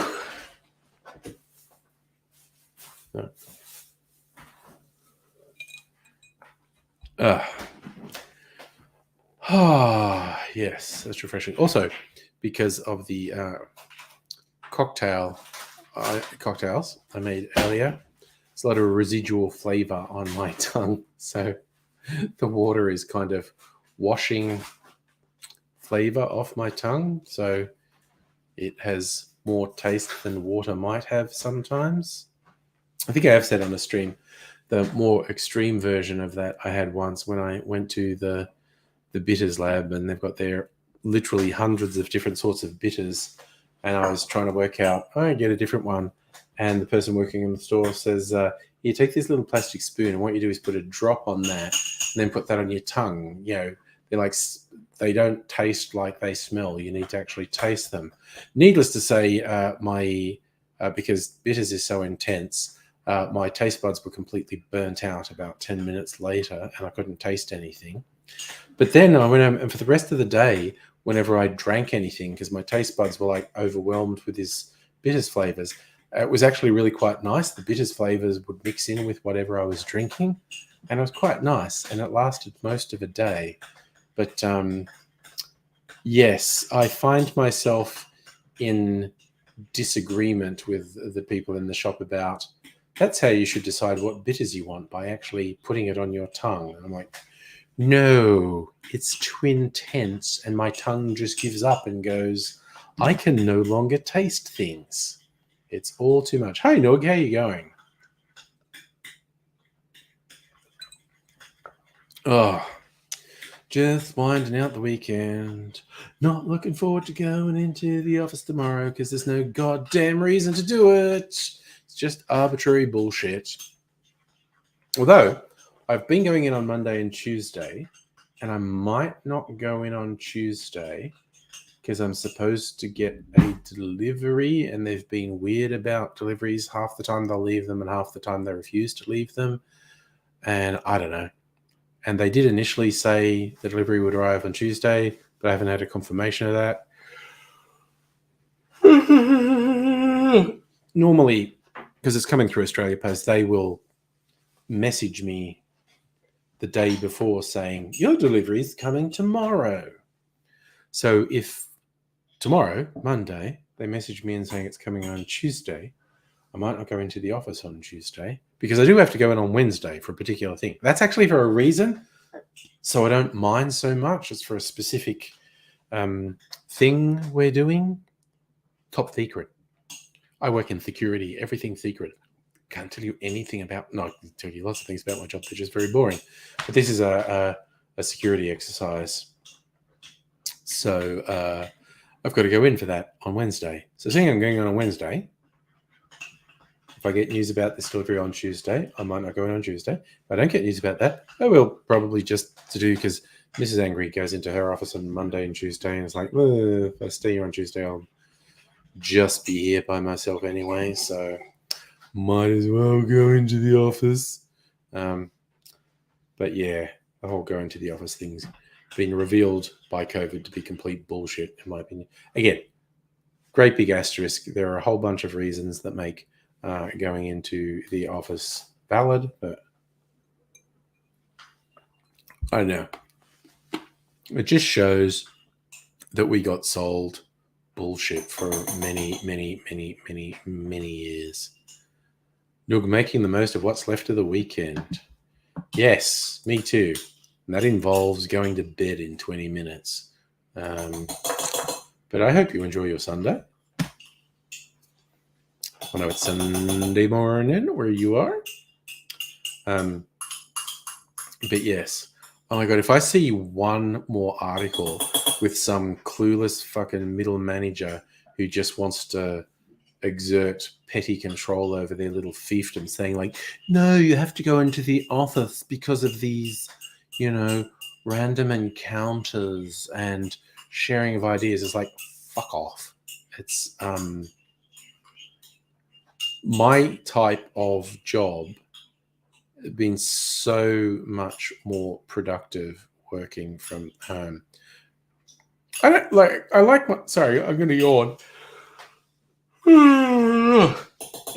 I like my team, so I don't mind going in and seeing my team and hanging out, but I don't have to do that much, quite honestly. I'm glad I like my team, because I'd be even more resentful if I didn't like my team. So it does have that going for it. Yeah. The number of people, and this is not really a problem where I work, but it's just stuff I read online. People in management, particularly middle management, and you can tell all they want to do is exert control over people. And it's like, yeah, because if you're not exerting control over people, you're not doing anything, are you? There's senior management who are making all the strategic decisions. There's ground level people who are doing all the work.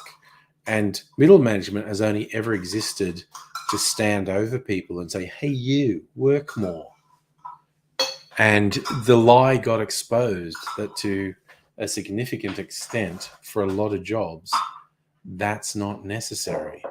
And they are incredibly insecure as fuck. Okay.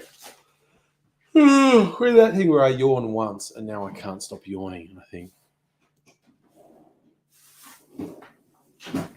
So Justin Boss's base their views working from home with their experience. Well, again, a lot of the messages from senior management where I work are actually quite positive. But yeah, it's middle managers. They're the ones who, because they just want to stand over people. And again, in my team, my direct manager, who would count as a middle manager, she's really good. So it's not a drama at all. And like we all through COVID, we continue to have these, all staff online meetings, town halls, whatever the hell you want to call them, once a month. But because, divisional structure is like, there's my team and we're part of a slightly larger team.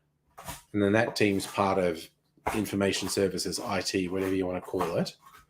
And then IT is part of corporate services, and corporate services is part of the whole department.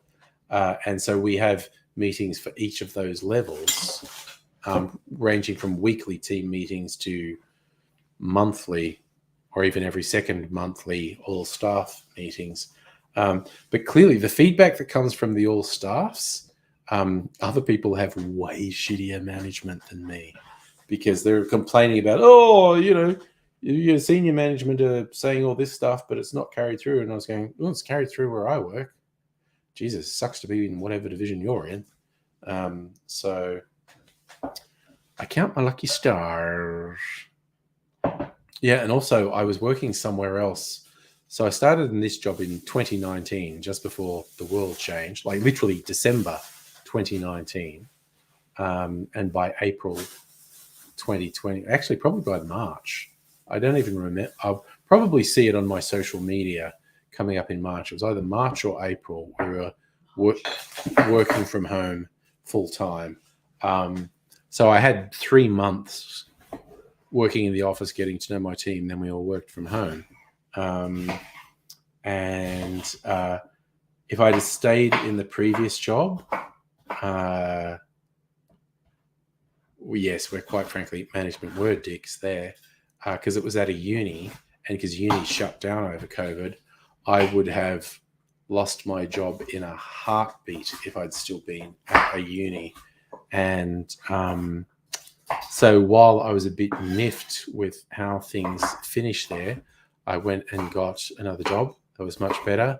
And then the arrival of COVID proved that the job was much, much, much, much better, because, yeah, the way uni's just completely shut down, I would have absolutely been out of work. And I worked successfully from home. Honestly, like, COVID was so hard for so many people for so many good reasons. I had it so easy, so cushy. Like, I had a job that I could do from home and get paid, so I didn't lose any money. I like my home life, because that's the other thing that was tough for people. When people were stuck at home, I think it's like the people who had it the hardest were people who were totally alone, living alone. That would have fucking sucked. Obviously, people with bad or dangerous domestic situations, that was obviously going to be a nightmare. And also, what I learned from friends, anyone with kids under 5, it was a friggin' nightmare. I had one friend who had 3 kids under 5, and he was losing his goddamn mind. He was a uni lecturer at the time, and I was cleaning stuff out. And I thought, we had a big box of mixed Lego, and I just went on social media and said, "Hey, has anyone got kids they're trying to keep amused? I got this big box of Lego. You can just have," and I mean, it was a big fucking box. It was pieces from about 10 or 20 sets at least. And he said yes, and he came across, and it was that time of lockdown that when he called and said he was at the front gate, I went, cool. So I went out and put the box at the front gate, then stepped back 10 meters. Then he came in and picked up the box, and we had this conversation separated by about 10 meters. And he was clearly losing his goddamn mind, because he was trying to run uni lecturers online while having 3 kids under 5 in the house. And just watching him, he was clearly, and this was in the first couple of months, and he was clearly so stressed, so very, very stressed. And yeah, so I had it super fucking cushy, quite honestly. And I'm extremely conscious of that. I'm extremely conscious of the level of privilege that I experienced during COVID, because it was so hard for so many people for so many different reasons. I try to not take that for granted, because I know it was really hard for a lot of people. Also, why I did these streams, I keep saying, this was the try and stay sane stream, particularly in 2020. Not that 2021 was much better, in all honesty. 2022, I guess, was a bit better, or a lot better. Actually, no, 2022 was a lot better. Just I was paranoid the whole time, because I was like, why is everyone pretending it's over when it's not over, when there's more cases, more deaths than ever before? But yeah, so it's kind of like 2020, I think, was the worst, because it was so alien and we didn't know what to do. 2021 was not much better, because in fact, a lot of the lockdowns were worse, but we were kind of used to them at that point. 2022, on a number of levels, was better. But yeah, what the hell's this year going to be? Who knows? Just got to see what happens. As I've said so many, many times over the last 3 years, and it's still true, the thing that does my head in the most with COVID is not knowing how it's going to end. Because anyone who says it's ended, and honestly, we get that message so much from government and industry, it fucking hasn't ended. And it could, at any moment, spiral out of control. My deep hope is it doesn't. My deep hope is that it doesn't. But if anyone's pretending that that's not possible is just fooling themselves. So, and Oofed, and then try not to think of all the other things that could go wrong, because there's a shit ton of those as well. So just, put on a happy face and try not to think about the potential bad things, because you'll lose your goddamn mind if you let stuff get to you. So let's try not to do that. That's me. That's my aspirational goal. Don't lose my mind thinking about all the terrible things that could happen, while at the same time knowing there is a bunch of terrible things that could happen. Good Lord. Oh, God, I hate media headlines about the British royal family. Hate them so much. Tinder for farmers. Connecting old and young over a love for the land. Wouldn't Tinder for farmers just be Tinder? I don't know. Or is it not a sex thing? God, now I've got the hiccups. What the fuck? God damn. Wowzers. Okay, I don't think I should read this on the stream. I'll get in trouble. Sophie Kachia on how to go down on a woman. Well, practical advice, but yes. All right. So that's paywall. Now I just want to, I'm going to use 12-foot ladder to see if I can break the paywall, because fuck that. No. Doesn't always work, but it often works. It did not work. There you go. Fair enough. That's up to them.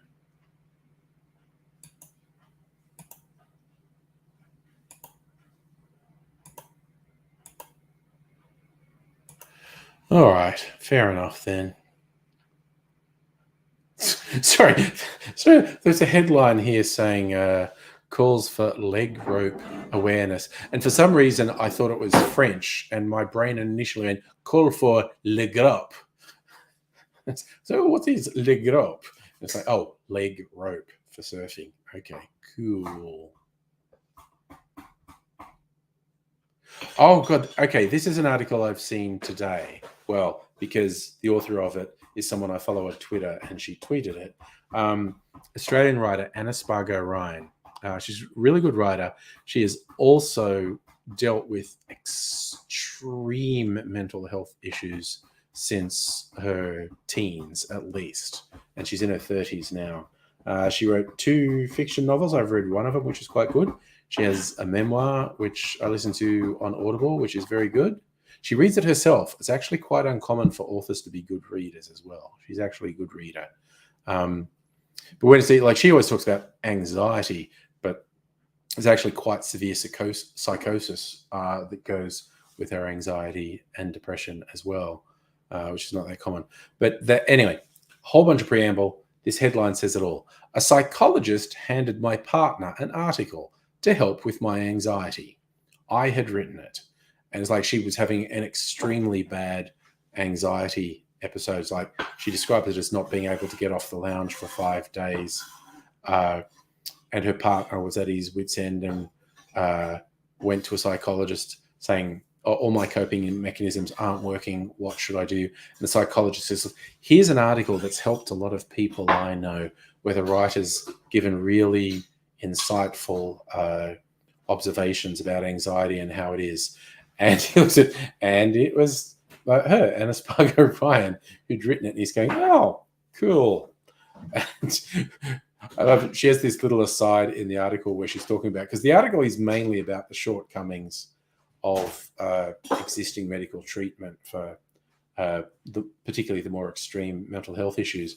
But she throws in a thing like, yes, I had officially won at anxiety because doctors were recommending a thing I wrote to deal with it. So I'm the best at anxiety, which is a thing she used to tell herself, which I think is funny and cute. It's good. Oh, sorry, Dr. Abigail, are you asking me to read the article out loud on the stream? Because I can do that.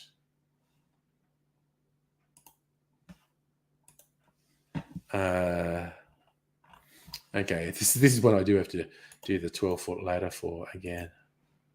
I think it'll work on this one.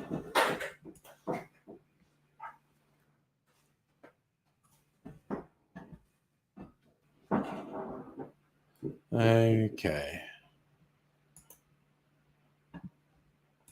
So I'll quickly read this. It's not very long. So she writes, about a decade ago, I was sitting on the couch in my living room, surrounded by empty chocolate packets. Another episode of Parks and Recreation played on TV. I'd been there for 5 days, rattling in my own body. I was convinced if I moved from the couch, I would fly off the world and die in the pressure cooker of space. Again, when she says that, she's not saying metaphorically. That was a literal belief she had. I'd had anxiety for a long time by then. I'd already spent years being roundly attacked by panic, avoiding situations that might exacerbate it, or I might embarrass myself or be frightened without a way of escape. And I'd written about what it was like, the relentless, agonizing fear. But this time was different. I'd never been on the couch for 5 days. In the past, I'd always managed around day 2 to peel myself away from the cushions. Not this day. My family didn't know what to do. I couldn't seem to explain to them that I wasn't just feeling bad like all the other times I'd felt bad. They asked how they could help, and I couldn't get my mouth to make the right shapes. My lack of vocabulary made my family helpless. Exhausted by pointlessly trying to fix me, my partner sought advice from a psychologist. The tools he had weren't working. He felt powerless. The psychologist handed him an article. This is one of the best descriptions of anxiety I've read, they said. It'll help you understand. It was a piece from a newspaper. One woman's personal account. She was so anxious she existed in a fog. She felt like she was carrying her anxiety like a colostomy bag through years of relentless, agonizing fear. It was my article. My anxiety in my own words. When my partner told me this story, I was a bit smug. I had won at anxiety. No one had ever done it as well as me.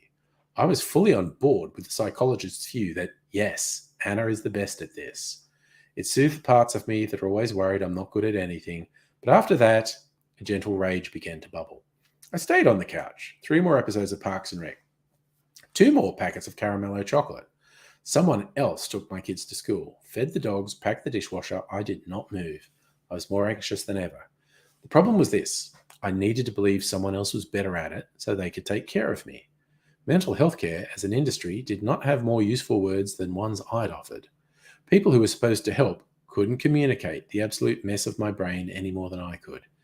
It seemed in my cloud of terror that my own words were the end of the line. No secret, better way of helping a doctor understand what was wrong with me. There was nowhere else to go. 10 years later, not much else has changed. Every year, millions of dollars in funding pay for awareness campaigns that offer the same language: depression, anxiety, sad, lonely. Abstract words that can mean anything from a debilitating fear of spiders to nerves about public speaking to sitting on a couch for 5 days. Unfortunately, the help we get is only as good as how well we describe what we need. If 2 patients say anxiety to their doctor, there's a good chance they're not describing exactly the same experience, but we lack the nuance to differentiate them. Anxiety is not homogeneous. Our lack of useful language to describe mental illness means we get the wrong help. Being sick can itself make that harder.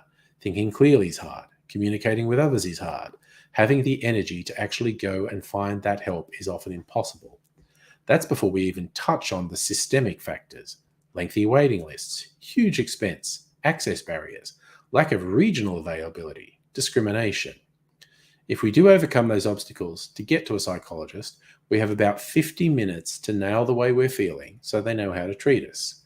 Being specific makes the right treatment possible. That's why we have x-rays to show which bone is broken before the doctors plaster us from head to toe and hope for the best. People living with mental illness describe their experience in non-clinical ways. Fear is spiky. Their body's made of lead. They wake each morning with a hand around their throat. The depression that makes your limbs too heavy to lift is a different depression from the one that makes you hate your family. This elusive language is full of value. There's an opportunity now to take patients' words and embed them in clinical care to improve the help that's available. Instead of smearing anxiety on a billboard, the industry could invest in listening, hearing, interpreting, and as a result, understanding. My anxiety is not your anxiety. But when I wrote that some days the fog is light and it blows away for a while, and some days the fog is thick and it rolls in around and we suffocate, at least it was closer. When that article was published, hundreds of thousands of people read it. Many emailed and tweeted to tell me they found it comforting, not just because someone else knew what it was like, but because they had a new way to describe their feelings to their parents, their employer, their friends, and to their partner who'd been watching them disintegrate on the couch for 5 days. So a book's called A Kind of Magic. It's quite good. So that's a little reading to finish the stream. Oh, you wanted me to read the article about cunnilingus. Well, it was paywalled and I couldn't. So I read the depression anxiety article instead. So, you know, swings and roundabouts is what I'm saying. So there's such a delay between when someone types a comment on YouTube. I probably should just watch YouTube because then I'd see the comments in real time. There's a significant delay, 10 seconds, sometimes 30 seconds between when someone puts a comment on YouTube and when I see it on StreamYard. So the more I think about it, but then of course, obviously, and Dr. Abigail would answer this by saying I should have multiple monitors. I'm in the fucking kitchen. I don't have room. It's an extremely good suggestion. I just don't have the space for it. Guess I could make the space for it.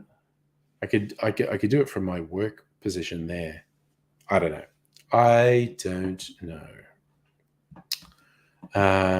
Yes. It's a whole thing. Oh, I was just going to throw one of my favorite and actually quite jarring bits from that book, Kind of Magic. One bit she writes when she was doing drafts of the book, she was in a writing group and, you know, people were sharing their works in progress.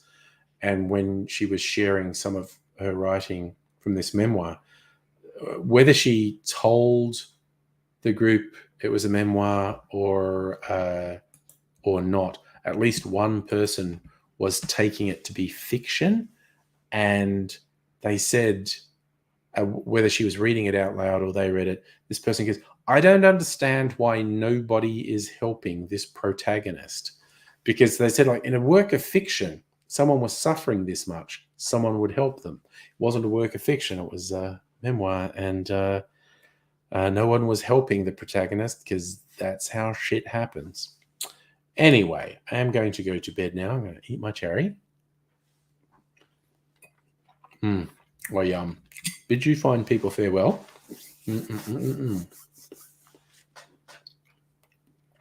Probably be back on Tuesday night. I mean, the world is very strange and things could happen. But my plan's to be back on Tuesday night. We'll see how that goes. So, take care, funky people. See you in